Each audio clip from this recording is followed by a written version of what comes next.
Hello. I'm Tom Hazlett. I'm a professor in the economics department here, and I wanted to thank everyone for coming out today to the Tullock Lecture, a series named after the late political scientist and economist Gordon Tullock, who was a man of big ideas. And in fact, the lecture series is dedicated to big ideas in economics and information, and it is sponsored by the Information Economy Project, which is part of the Department of Economics here at Clemson. Today we're delighted to welcome to campus Dr. Dorothy Robyn. She has a PhD in public policy from UC Berkeley. At some points she even tries to claim that she's not an economist, but she is. And in fact, she's had an illustrious career ongoing. She served all 8 years, in fact, in the White House as a top economic policy advisor during the Clinton administration. She also, then in the, during the Obama years, was a top policy advisor at the Pentagon, and actually ended up serving at the, in one of the top positions at the General Services Administration. Some of you know that administers all federal government properties, and indeed negotiated the deal with over the old U.S. Post Office in Washington that became the new Trump Hotel, and I forget who she negotiated with. I think they used to live in New York, but now, okay. So she is an expert on the topic of air traffic control.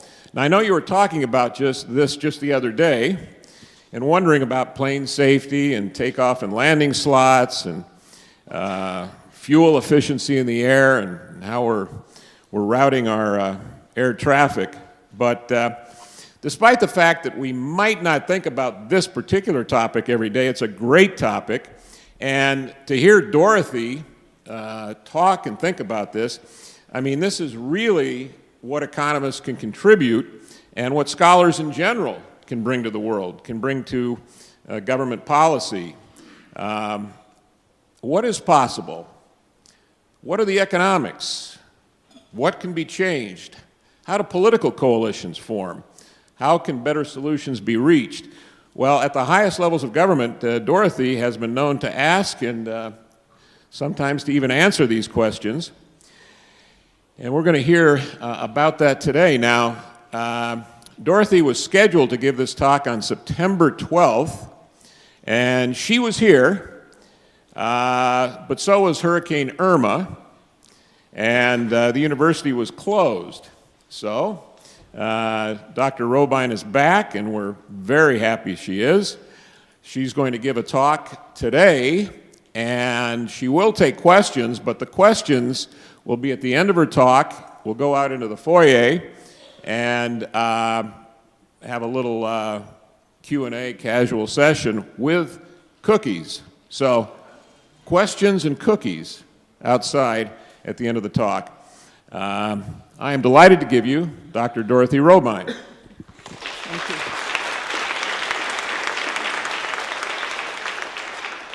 Thank you, Tom. It's great to be here again. I have very fond feelings toward Clemson and toward Gordon Tullock, who I never met, but had an idea, and I'll mention it later, which actually was what sparked my dissertation on deregulation of the trucking industry back in 1979. So I have a soft spot for Gordon Tullock. So it's great to be at Clemson giving the Tullock Lecture. Now, you may think that this is an arcane topic. That was sort of implicit in Tom's introduction. It is an arcane topic. So but I think it's an exciting topic. So let me give you 3 reasons why you should pay close attention. First of all, the air traffic control system is important to the economy. Last year, 900 million people in the United States flew on planes. Aviation is critical to our economy. There are 27,000 commercial flights every day, 17,000 non-commercial flights. It is a minor miracle every day that they are kept safely separated, and that is the work of the air traffic control system. 14,000 air traffic controllers, hundreds of towers and centers, and thousands of pieces of equipment designed to keep planes safely separate and efficiently on their way to their destination. Air traffic controllers are the unsung heroes of aviation. The air traffic control system is part of the Federal Aviation Administration, which also regulates the safety of the entire aviation industry, the airlines, aircraft manufacturers, and the air traffic control system itself. The FAA is part of the Department of Transportation. So, important to the economy, reason number one that this matters. Reason number two, even if you're not an aviation buff, the story of how hard it has been to spin off the air traffic control system from the FAA for reasons that I'll lay out today, it's a case study in how our political process, our policy process works or fails to work. Maybe I can convince you that it's failing to work. I got involved in this issue working in the Clinton White House when we tried to spin off the air traffic control system as a government corporation in 1995. And our proposal was dead on arrival on Capitol Hill. That was 23 years ago. At the time, only 4 countries had corporatized or spun off their air traffic control systems. Today, that number is about 50, and the United States has yet to come to the party. So I think there are lessons in that. It's a wonderful case study of broader forces at work. And then the third reason that I hope you'll find this relevant, it's very topical. Truly within the next 2 weeks, the House of Representatives, which has been hotly debating whether or not to privatize the air traffic control system, is going to vote on that issue. And the outcome of the vote is in doubt. I don't know which way it will go. Just a word on semantics. I normally don't use the word privatize because it's the P word. It is used as a pejorative. It is treated as a pejorative by folks on the other side who like to portray it as moving a critical government function into a for-profit entity. That is not what this proposal calls for. So I normally stay away from that word, but I'm going to use it today in the interest of simplicity.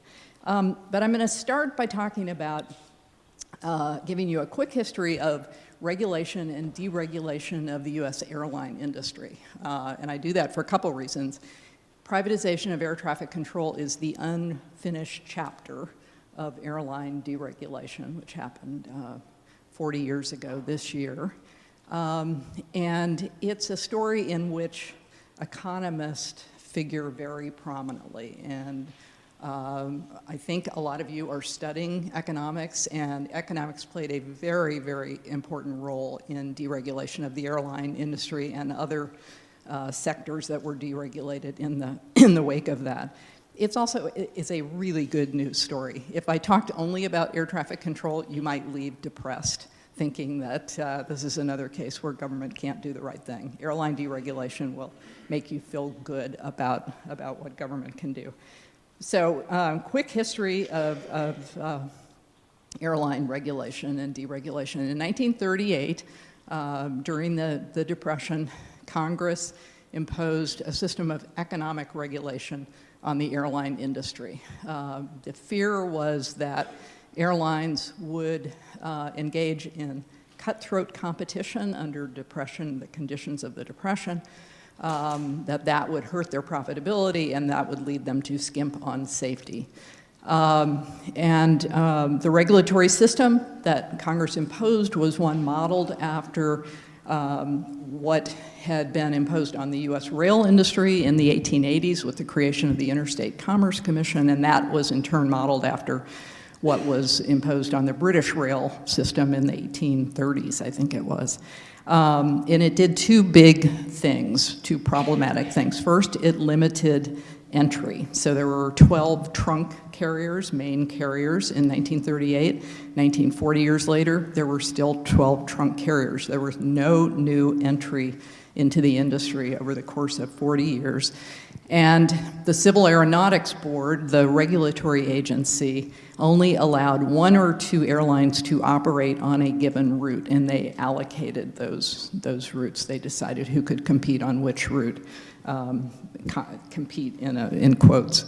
The second thing, the CAB regulated fares. They had a formula, and they determined what fares the airlines could charge, and the airlines were not allowed to compete by offering lower ticket prices. So let me just say that again. The airlines were not committed to compete on the basis of price during the 40 years that they were regulated. Not surprisingly, the industry was stable. It was profitable, although profit levels were very low, and it was highly inefficient. Planes operated half empty, that was the most obvious sign, and fares were very high, although people didn't know what to compare it to, but in retrospect, fares were very high. So in the mid-1970s, the cheapest cost cross-country fare, one-way fare, there were no discount fares, so the cheapest one-way fare was $173. That's equivalent to about $790 in today's dollars, one-way cross-country. And as somebody later said, the business traveler was delighted to have an empty seat next to him to put his briefcase or hat. What the business traveler didn't realize is that he was paying full fare for his briefcase. The airlines, because they couldn't compete on price, they competed on service. So they offered sumptuous meals. Planes had piano bars and flight attendants, and they were called stewardesses in those days, wore hot pants and thigh-high boots. And so all these forms of non-price competition were how the airlines competed.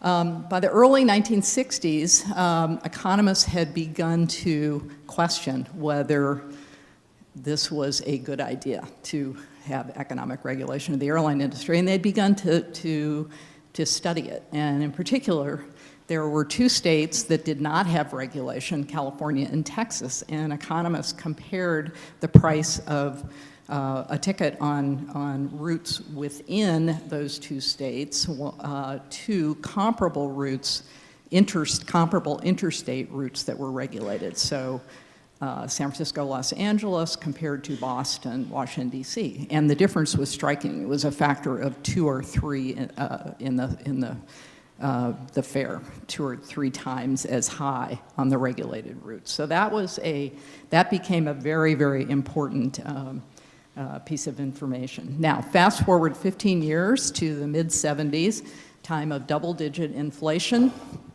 Ted Kennedy, young senator, liberal senator from Massachusetts, looking for an issue, and he held 3 days of hearings that were very dramatic, and they were choreographed by a guy named Stephen Breyer, who was on leave from Harvard Law School to work for Senator Kennedy. Stephen Breyer is now a justice on the Supreme Court. Breyer put together these 3 days of hearings, and they launched the issue. They turned this very arcane issue into an issue on the front page of the newspaper. A remarkably diverse coalition of interest groups came together. The coalition had Ralph Nader on the left, the American Conservative Union on the right, and this group came together in support of airline deregulation as something that could provide tangible benefits to consumers. Now, on the other side, intensely opposed to this change was the airline industry and labor, pilots and baggage handlers and other labor. Why? because they were, even though it was not a highly profitable industry, they were earning monopoly rents from the protection from competition. And as some famous economist, and I meant to ask you who said this, the greatest return on monopoly is the quiet life. The airlines liked the quiet life. So they were intensely opposed to this. 1977, Jimmy Carter's elected president, and he puts this charismatic Cornell economist, Alfred Kahn, at the head of the Civil Aeronautics Board. Alfred Kahn literally wrote the book, both two volume set, called The Economics of Regulation. He was, at the time, heading up the Public Utilities Commission of New York on leave from Cornell. Jimmy Carter persuaded him to come to Washington and head up the Civil Aeronautics Board, even though he didn't know anything about the airline industry. And by 1978, a year later, Jimmy Carter, Alfred Kahn, and that remarkable coalition had persuaded a Democratic coalition to completely deregulate the airline industry and to sunset the CAB. And the story of how they did that is a remarkable political story. It was also a bonanza for consumers. Fares very quickly, competition quickly led fares to drop, and there were many more flight options, and demand for air travel turned out to be very elastic, very price elastic. Exactly the opposite of what the Civil Aeronautics Board had always assumed in their formula to determine what fares should be. So there was an explosion in the amount of air travel. Between 1978 and 2014, demand for scheduled air passenger service grew by an average of 4% a year compared to 2.6% for the US economy overall. So airline deregulation democratized air travel in this country, and the benefits continue to flow from that. Fares today are 25 to 30% lower in real terms than they were in 1978. Now, predictably, many things were not predictable. One predictable thing was that the quality would go down. And it has, in large part because planes now operate 80% full on average. And the airline industry has become a popular target. I'm sure a lot of you complain about the service. Some Democrats recanted their earlier support for airline deregulation. And certainly, you know, there's lots of things that the airlines do that I won't defend. But overall, the airlines are giving passengers what they want, which is lower fares, a preference for lower fares at the expense of service. And it's only a slight exaggeration to say that the back of the plane is brought to you by airline deregulation. If you want the comforts of travel pre-deregulation, you can fly business class, and that is about what you would have been paying for air travel absent deregulation. So back of the plane brought to you by airline deregulation. Let me make two final comments about deregulation before I turn to air traffic control. The first is airline deregulation shouldn't have happened under the normal rules of politics. And a friend of mine who was involved in the process has compared it to the bumblebee flying. The bumblebee is not supposed to fly, according to the laws of physics. Given its weight and the size of the wings, it shouldn't be able to fly. It's a mystery how bumblebees can fly. Well, the same is true of airline deregulation.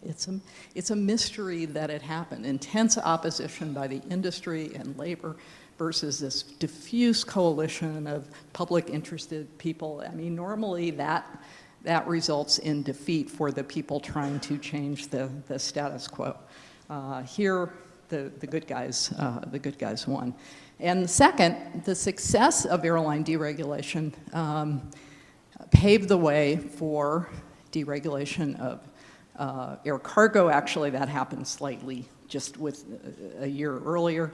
The trucking industry, which I studied, the rail industry, and then to portions of the energy and the telecom sectors. So a whole lot happened in the wake of airline deregulation.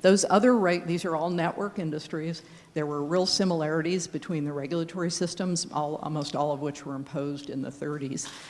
So it's not surprising that there was some spillover, but what is remarkable is how broad that spillover was and how quickly it happened once airline deregulation happened, how quickly these other ones happened. And in the case of trucking, even more improbable politically, because the trucking industry and the Teamsters were even more powerful as defenders of the status quo.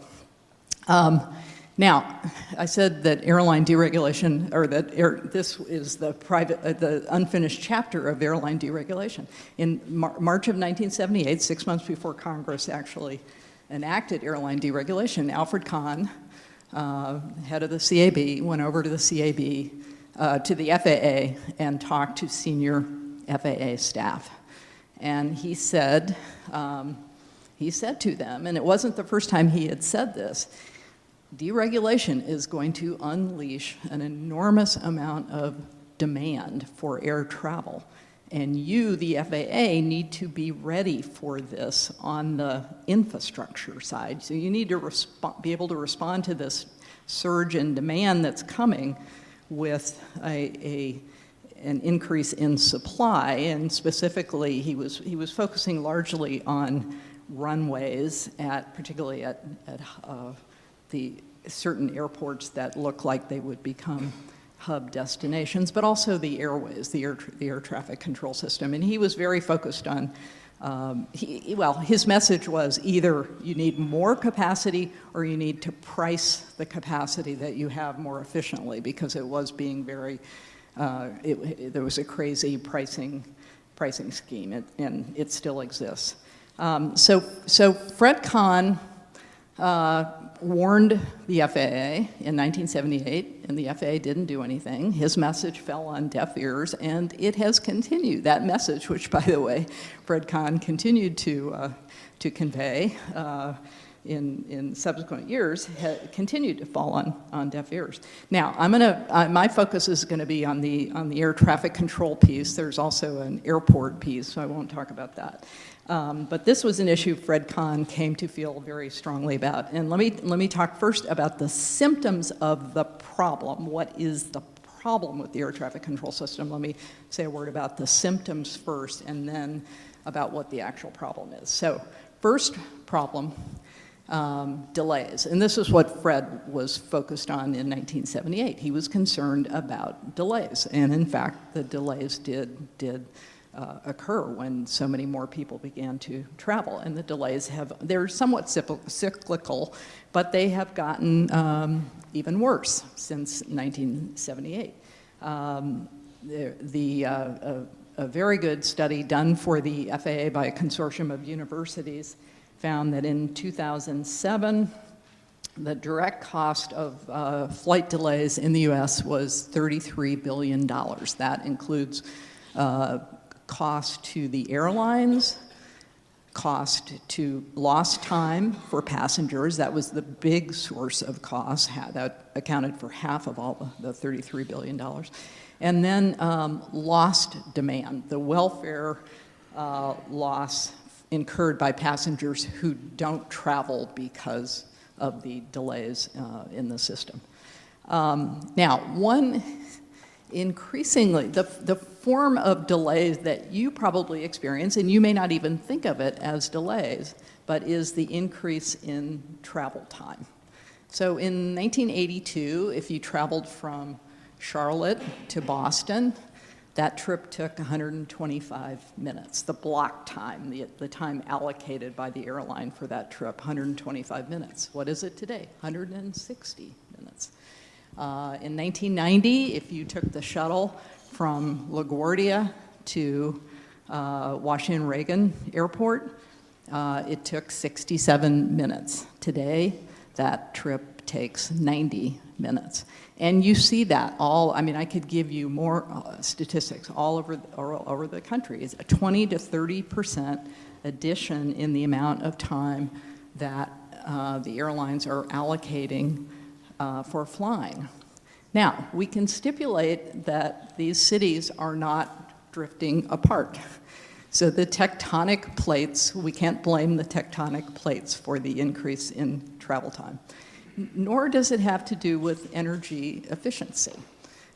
Fuel prices are, if anything, lower now in real terms than they were in the early 1980s. So what is it? It's the airlines that are building in the additional time in anticipation of delays. And just one quick note on that. This is you can think of this as also an unintended consequence of well-meaning government regulation, because the Department of Transportation started measuring on-time performance, requiring the airlines to report their on-time performance. And DOT publishes those statistics, and all of us look at those numbers when we're deciding what carrier to select. And so recognizing that this was becoming a competitive tool, the airlines figured out the obvious way to improve their on-time performance, which is to build more time into their schedules. So that's the most common form of delays.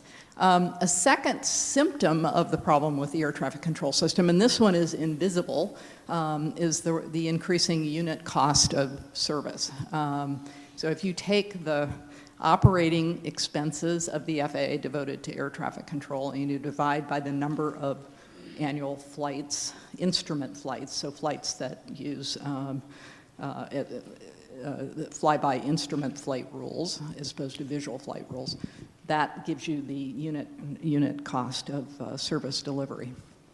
Between 1984 and 1997, that figure was flat. That's not great, but it could be worse. Between 1997 and 2017, that number went up by 2/3. That's bad. So that's a problem. Symptom number 3, and this is what accounts for a lot of the first two symptoms, delays, increasing unit cost of service delivery, is antiquated technology. The FAA controllers still rely on 1950s era radar. So it's very reliable, but radar only knows where they're only checking on where a plane is every 10 to 12 seconds. And that level of imprecision means that you have to allow for wide safety gaps between planes, so 3 to 5 miles. So when you're flying from here to Atlanta or Washington, D.C., you're 3 to 5 miles away from another plane, and that's very, very safe, but it's not. It's a wider margin than it could be if you had better technology. Similarly, pilots are zigzagging using terrestrial navigation aids because they don't have GPS in their cockpit.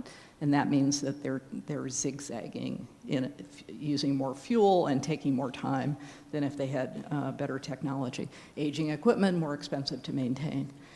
Now, defenders of the FAA, people on the other side of this battle, will say, okay, but we've got our next-gen program. Next-gen refers to next-generation technology. It's a program that the FAA instituted in 2004 as a continuation, really, of something that they'd been doing since the 80s. And it's an effort to move to a satellite-based air traffic control system. And it sounds good, but in fact, what's happened to NextGen is it has morphed into a program that is basically just upgrading the equipment, replacing and upgrading in an incremental way what we have now. The National Academy of Sciences did a study in 2015 that was quite critical of it, and they concluded that NextGen has become a misnomer.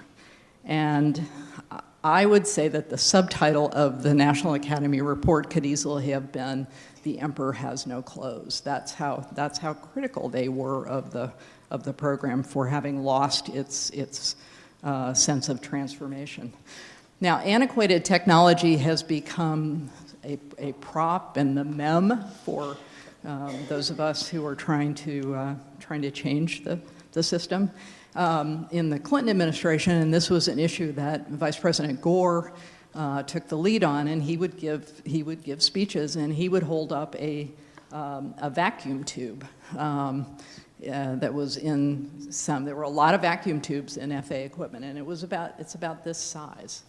It's a big old vacuum tube. You guys are too young to remember vacuum tubes, but you know, when you refer to television as the tube, that's because TVs were originally had vacuum tubes. And the FAA in the mid-90s and beyond, for a couple of years, was the single biggest user of vacuum tubes in the United States. And they had to procure them in Russia and Bulgaria because they were no longer produced in the United States.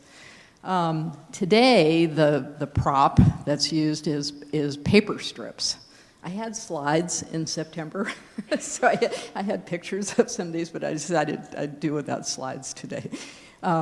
Paper strips, they're little fortune cookie pieces of paper used by air traffic controllers in towers, the structures that sit actually on the airport property. And the controllers use these paper strips to track the progress of incoming and outgoing aircraft, and they actually write on them manually, and they're in these metal trays, and they move the strips around depending on where the plane is. Canada adopted electronic paper strips 15 years ago. A lot of other countries have moved to electronic paper strips. The FAA is lagging.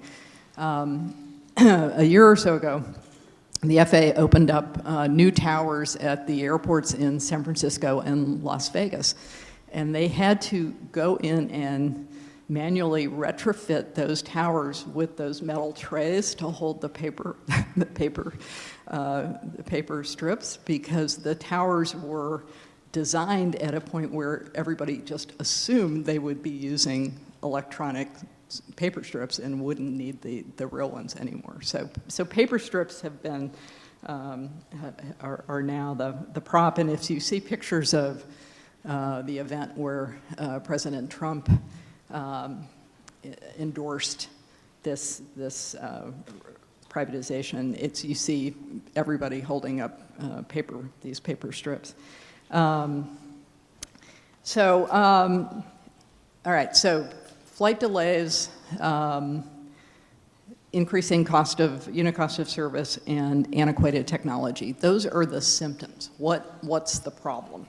The problem is that, in a nutshell, air traffic control is a business trapped in a government agency, a regulatory agency, no less. And let me unpack that just a little bit. Let me say three things about that. First of all, the air traffic control as an activity, keeping planes safely separated, is not inherently governmental. That's a really important point.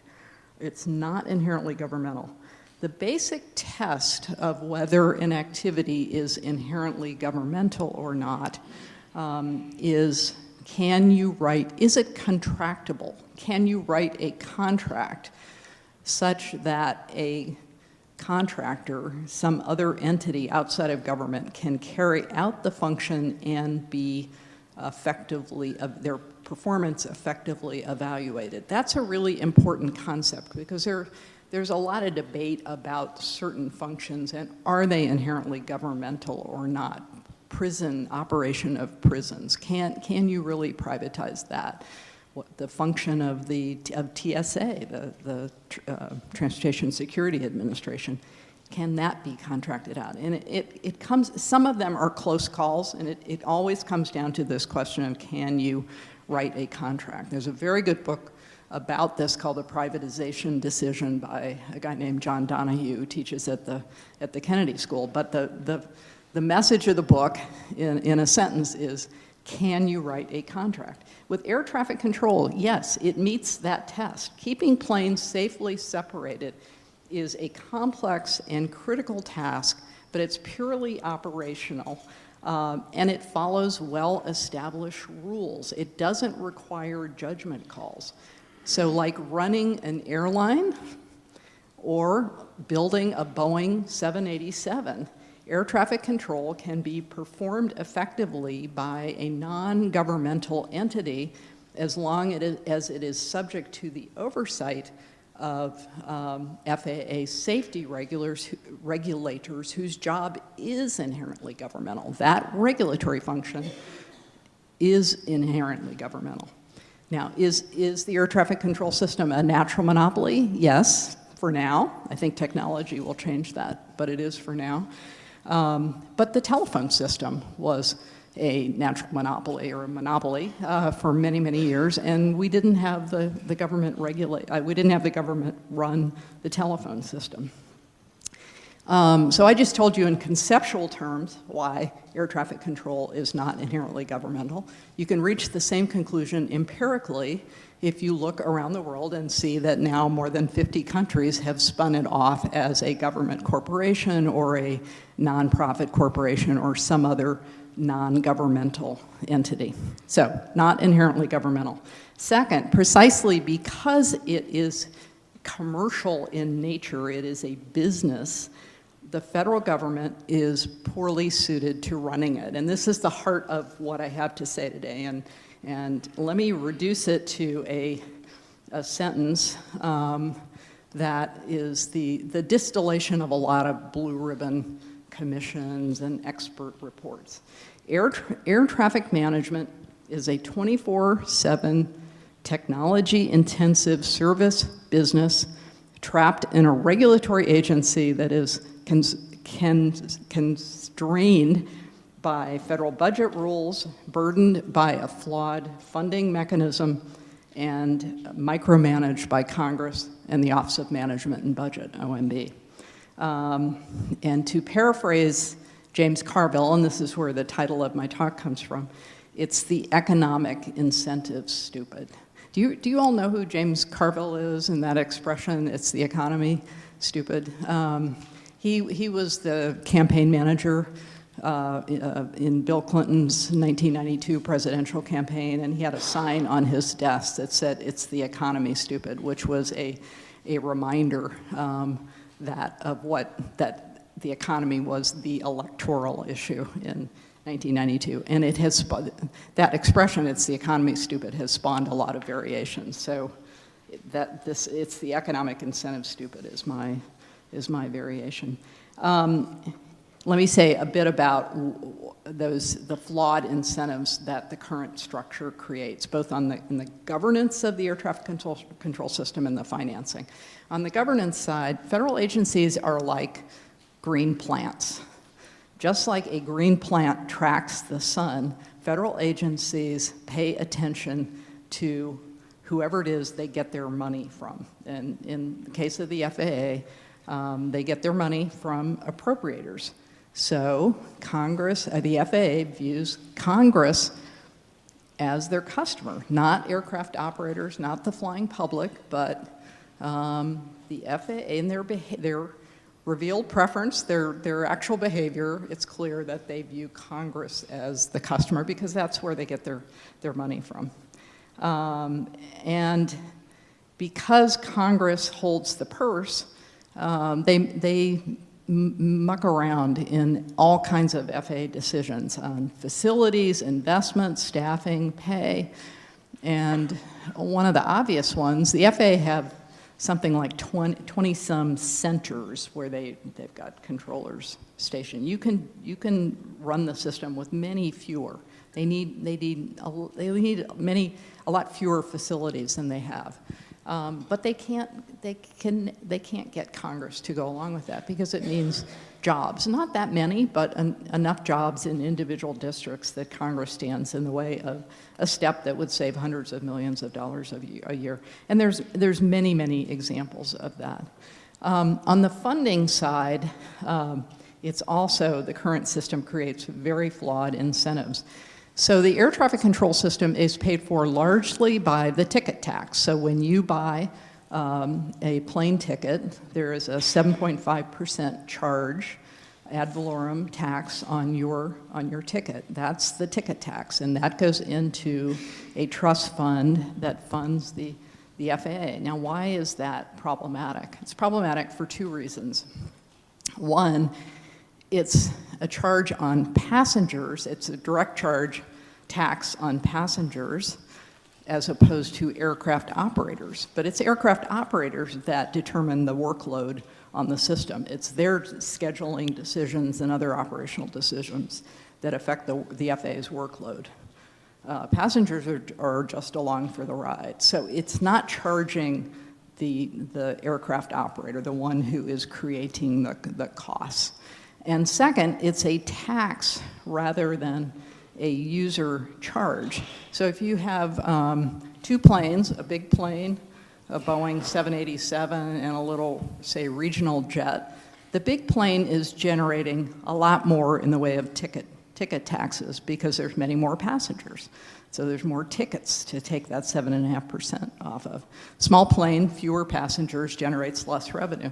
Well, guess what? To the air traffic control system, it doesn't matter. The size of the plane doesn't matter. A blip is a blip. For all intents and purposes, a blip is a blip. One plane is like another. So a system that generates different amounts of revenue from different sized planes creates perverse incentives. And both of those things work to lead aircraft operators, the airlines, to use more of the scarce capacity than if they were paying for it directly, and paying for it directly in a way that corresponded to actual costs. It also creates the wrong incentives for the FAA because they're not getting information from the customer, from the aircraft operators about what they want. Imagine, it's like trying to run a business without being able to charge prices. They're not getting the information they need to know what to spend more on, where to invest. And then one of the most egregious things is that the current system is its treatment of business jets. So these are turbine-powered aircraft, business jets. This is what the 0.1%ers fly around in their $65 million Gulfstreams, and there's a lot of them. But these are very, very expensive planes that CEOs and other members of the 0.1% fly around in. And they pay a fraction of what commercial airlines pay to use the system. So I'll just give you one example, but there's many, many more. An Airbus A320 that flies from Dallas to Washington, D.C., carrying 180 passengers, pays about $3,400 in ticket taxes and related taxes that go into the trust fund. A Gulfstream 5 business jet flying that same route pays $327, so less than 10% as much. Now, business jets account for 10 to 12% of all the traffic in the air traffic control system, but they contribute less than 2% of the revenue. So think of that gap. They are contributing less than 2% of the revenue, and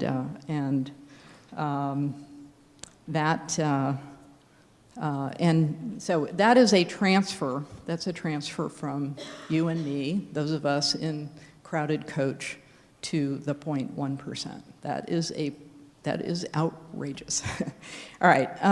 Now, the federal budget process is another millstone around the FAA's neck, and I could say a lot about that. There's stop-and-go funding because of the Congress's inability to pass a normal budget, and that stop-and-go funding makes it hard to plan for projects, and it makes the projects more expensive. And this is why this is the reason the air traffic controllers, this big union that represents the controllers, supports privatization. That's the main reason they want to see a stable funding stream. The FAA can't borrow against receipts to fund long-term projects because the federal government doesn't have a capital budget. That's another talk in and of itself. All these things about running the air traffic control system as a federal agency create incentives that lead to perverse outcomes, perverse behavior, perverse outcomes. All right, the third and final point I want to make about the problem before I talk about the politics of it is the current arrangement is flawed on safety grounds. You have and this may or may not have jumped out to you when I said at the beginning that the FAA both operates the air traffic control system and regulates it. But think about that. So you have the same agency both regulating and operating the system. That's a form of self-policing, and that's an inherent conflict of interest.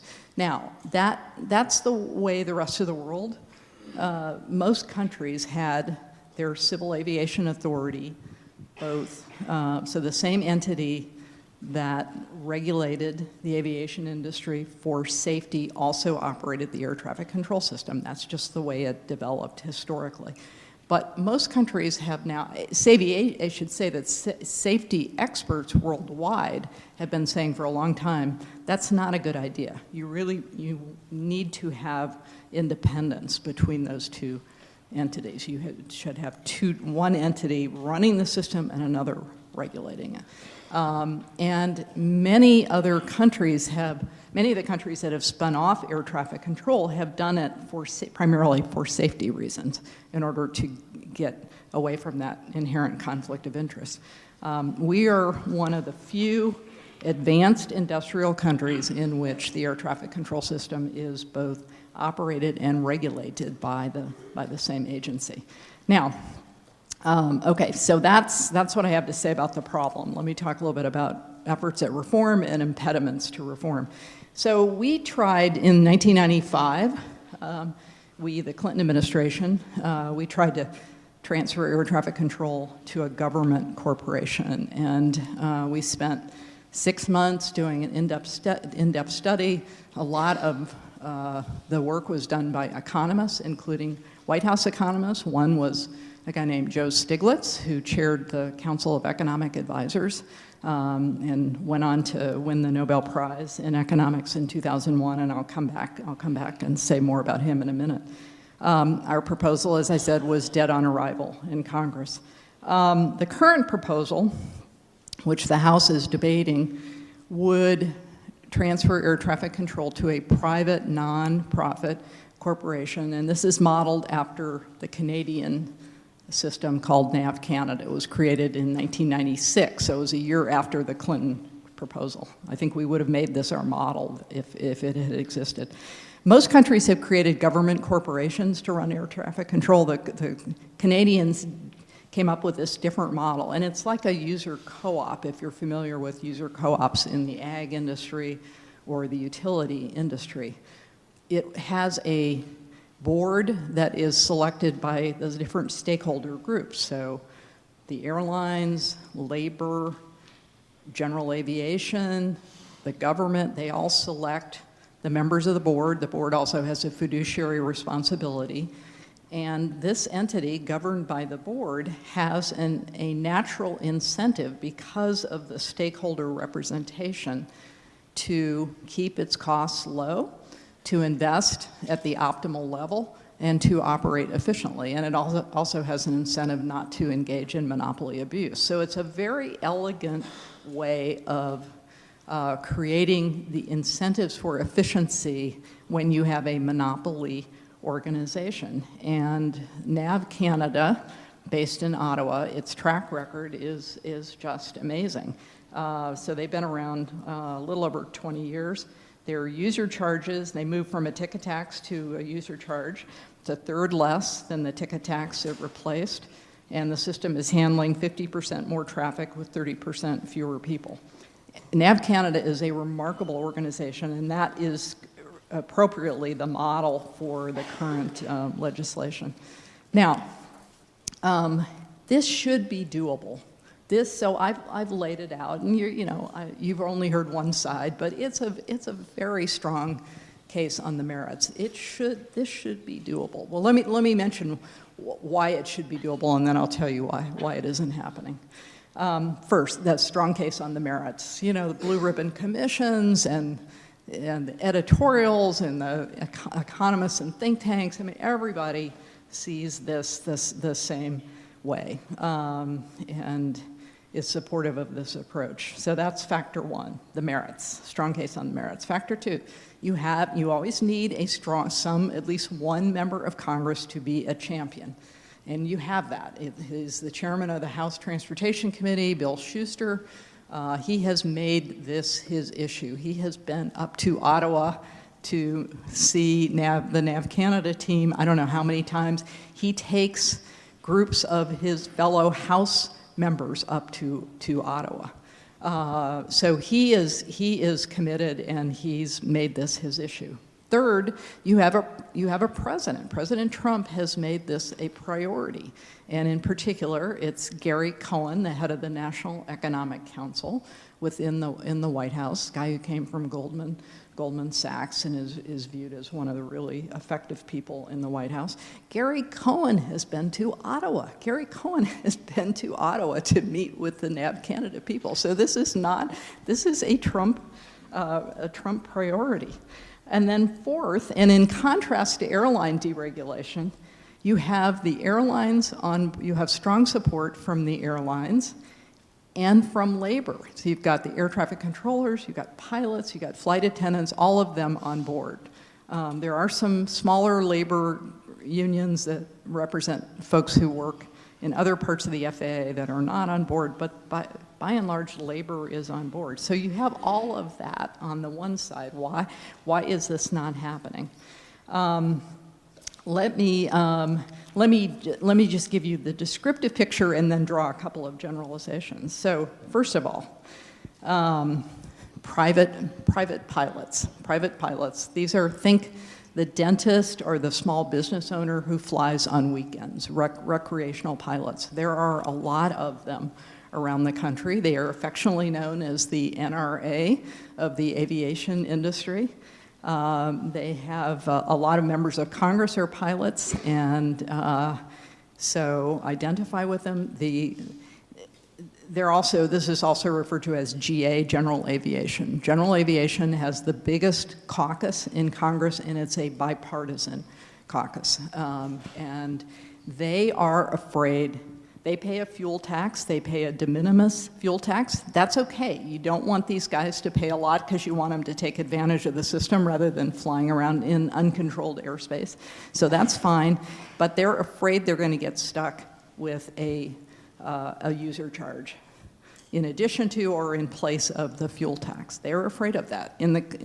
With the Clinton bill, the USATS bill, we held them harmless. We said we promise, we will not impose a user charge. They didn't believe us. The Schuster bill, same thing, even more protection.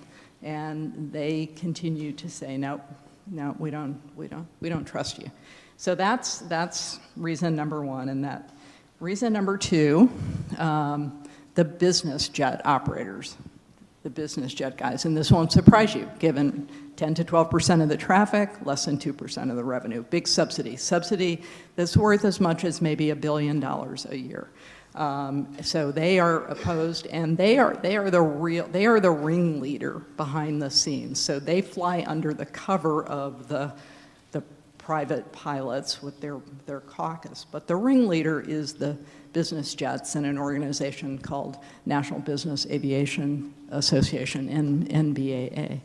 And they are fearful of having to pay more. By the way, the Clinton legislation and the Schuster bill would also hold them harmless. So in an effort to get them to moderate their opposition, both the Schuster bill would hold them harmless. It has not done any good. They are leading the charge in opposition. Third group, on the other side, House Democrats. It's painful to me to see this. This was also the case in the mid-90s. It's a little more, it's not quite this bad in the Senate, but in the House, almost all Democrats are opposed to this. Why? I think it is basically ideological. They view this as the deconstruction of government. It's not because you have labor against it. That's not the reason. They view this as an attack on something that government does. And at a time when they feel like government is under attack, they are they are saying no to this. To me, it's a principled opposition. I think they're wrong, but I think it's a principled opposition. Their opposition mattered a lot in the mid-90s. It matters less now because they don't control the House, but that could flip in November. Fourth, small communities who get a disproportionate amount of money from the FAA for small airports. And then finally, appropriators who have control over the money coming in from the ticket tax, and if this were spun off, they would lose. It's only $12 billion, but appropriators like their control. So let me try to translate that into a couple of broader insights. First of all, and the first one comes from Joe Stiglitz. I said I would get back to Joe Stiglitz. Joe Stiglitz actually wrote about this issue later in 1998. He gave a wonderful talk that turned into a paper called The Private Uses of Public Interest, and he cited the opposition of general aviation to what we were trying to do with air traffic control and our inability to make a credible commitment to them that we would not hurt them. And he said, let me just read you what he wrote. He wrote, while few policy ideas make everyone better off, there are many near Pareto improvements that would benefit all but a narrowly defined special interest group. However, in government policymaking, benefiting almost everyone is rarely sufficient. And so improvements such as USATs, the privatized air traffic control system, do not occur. He was focusing on the ability of a narrow group to block a change that is good for almost everybody. And that's a very, that's a very basic insight, but it's very powerful coming from somebody like Joe Stiglitz. And it isn't, I'm going to get to rent seeking in a minute. It's not when looking at private pilots, that's not about rent seeking. That's about trying to preserve access to small airports and preserve their ability to use the system, which I think they irrationally think is in danger. But sort of like NIMBYites in the zoning, in the environmental review process, these small groups have an extraordinary ability to block change at the federal level, at many levels. Why? Because of the intensity of their views. Intensity trumps. Look at the NRA versus polls about gun control. And also there are many points in the process where a narrow group can block and veto change. So narrow groups have disproportionate power. Rent seeking, second thing I want to flag, and this really comes through. I mean, Gordon Tullock would be nodding his head. There's a lot of rent seeking going on here, and of course the NBAA. If you look up rent seeking in the dictionary, you will find National Business Aviation Administration. Not really, but it should be. It should be there. This is so. It's so egregious. And they've got this alliance that they fly under, as I say, fly under the cover of the private pilots, and they have a front group, but they are the ones behind the scenes pulling the strings. There are many more examples of rent seeking. In the end, I'm going to say it's about much more than rent seeking, but if you want to be cynical, there are some, the inability to do this has a lot to do with the subsidy to business aviation. Third thing I want to say, economists, of course, confronted with a situation where you have an efficient policy reform being blocked by a group, their instinctive reaction is, well, can't we compensate the people who would lose? Gains from trade. Can't we buy them off? That's the efficient thing to do. And that's a very powerful insight. It's a very powerful strategy, and a lot of times it works, but sometimes it doesn't work. A lot of times it doesn't work. And in this case, it has not worked. Now, Joe Stiglitz, in the article that I mentioned, Joe Stiglitz focused on the inability to make a credible commitment to general aviation, and he thought about why couldn't we persuade them that we would hold them harmless, and he concluded that it was because the federal government is the ultimate arbiter. There's no one else to go to. If you had someone else at a higher authority, you could persuade the private pilots, because then they could always resort to this appellate authority. But in this case, you're negotiating with the highest authority. I think that's a plausible explanation. I will offer another one, which is not inconsistent with Joe's, and that is interest group politics. And by interest group politics, I mean a situation where the interest of the trade association, the interest group, is not altogether aligned with the interest of its members. So think of this as a principal-agent problem, where the interest group, the trade association, is the agent, and the member, and they have a somewhat different set of interests. It's not completely aligned with those of its members. And this is where I want to go back to Gordon Tullock, because in 1979, and I'm getting very close to the end, Gordon Tullock proposed, the Carter administration was gearing up to deregulate the trucking industry. They'd succeeded. They'd succeeded in deregulating the airline industry. They were going to take on the even more politically powerful trucking industry. It wasn't clear that they could prevail. Gordon Tullock wrote an article that said the federal government should buy off the truckers. The truckers had these certificates that, like taxi medallions before Uber and Lyft, had value because of scarcity, because the regulation it gave them protection from competition. So they had real market value. They were very valuable. And Tullock said, the truckers are they're going to oppose this staunchly, but if you could just write a check for the value of their operating certificate, they'll be indifferent, and society will be better off. Why? Because there's a deadweight loss associated with regulation. And so even though you have turned over an amount to you've given away a lot of the benefits in the form of a check to these regulated truckers, still society will be better off because of that. You'll capture that deadweight loss. So it was a great article, and that's what inspired me to write my dissertation prospectus. I thought it would be fun to track that progress.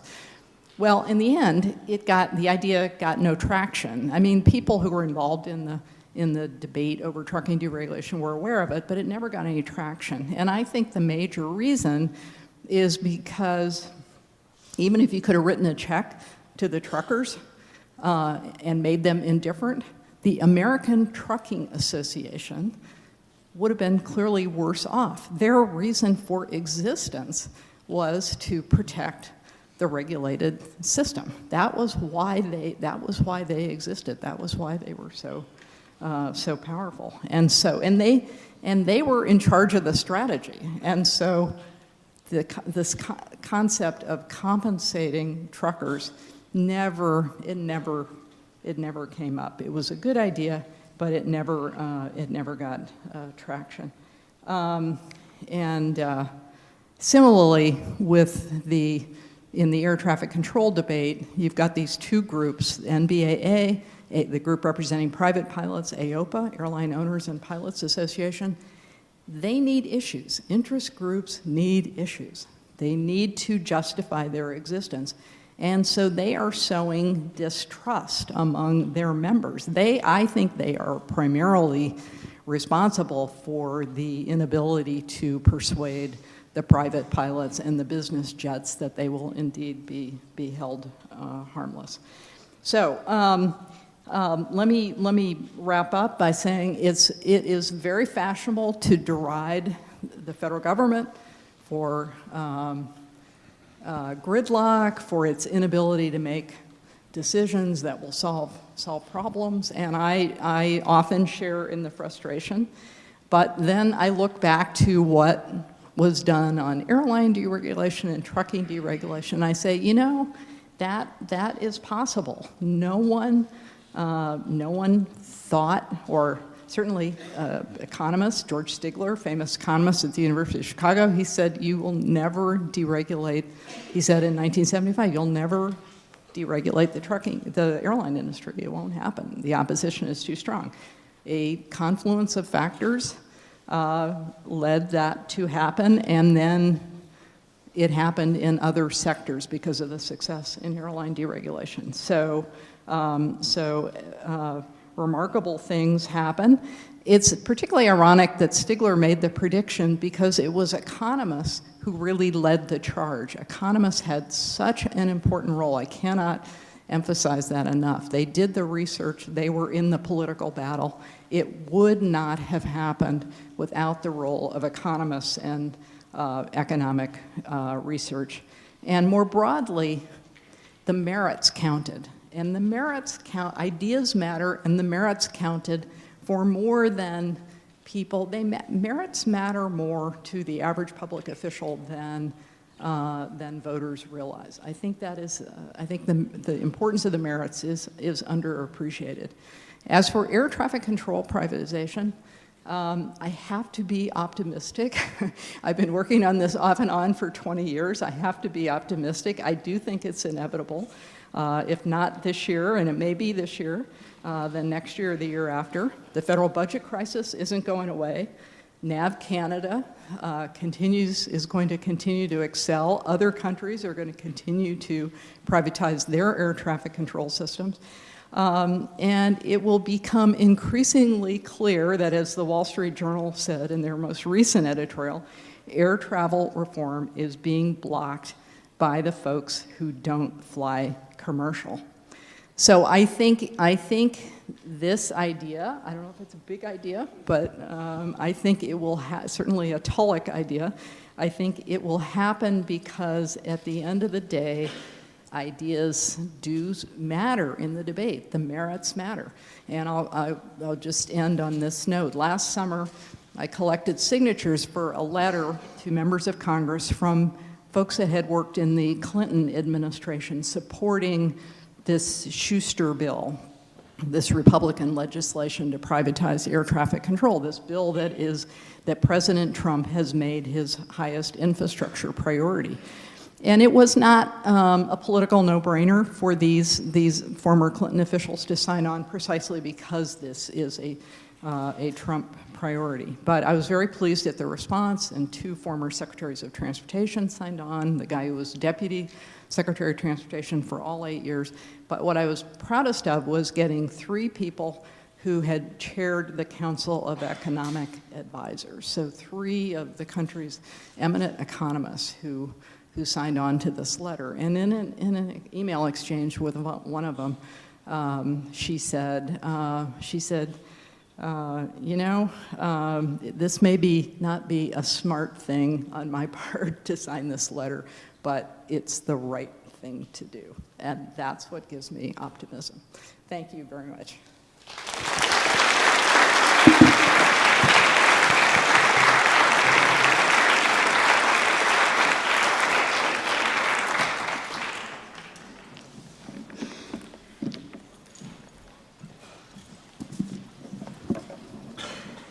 Thank you, Dorothy. Thank you very much for a fascinating inside look at economic policy. And that's it for this part of the program. But we're going to go out in the foyer, and I welcome you to chat with our honored guest speaker and ask questions. And yeah, you can ask about drones. I know that's what you're thinking about. I don't know what these airplanes are, but the drones, that's what we're worried about now, right?